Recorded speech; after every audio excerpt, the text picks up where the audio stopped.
రాజన్న సిరిసిల్ల జిల్లా రుద్రంగి మండల కేంద్రంలోని శ్రీబుగ్గ రాజరాజేశ్వరి స్వామి ఆలయంలో దొంగలు చొరబడి హుండీ మరియు సామాగ్రిని దొంగిలించారు. ఆలయానికి వేసిన తాళాన్ని పగలగొట్టి దొంగలు చోరీకి పాల్పడ్డారు. అలాగే హుండీని పగలగొట్టి హుండీలోని డబ్బులను ఇతర సామాగ్రిని దొంగిలించారు.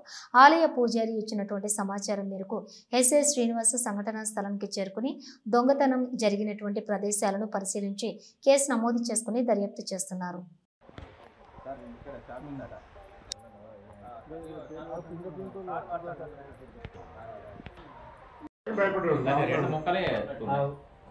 భయపడ్డాడు మొత్తానికి అయితే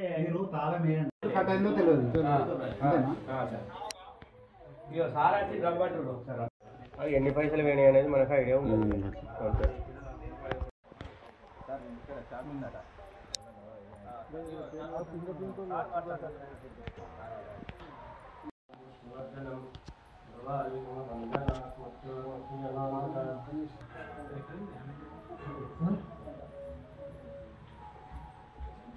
చైర్మన్ కి ఇంటిమేషన్ చేసినప్పుడు లాక్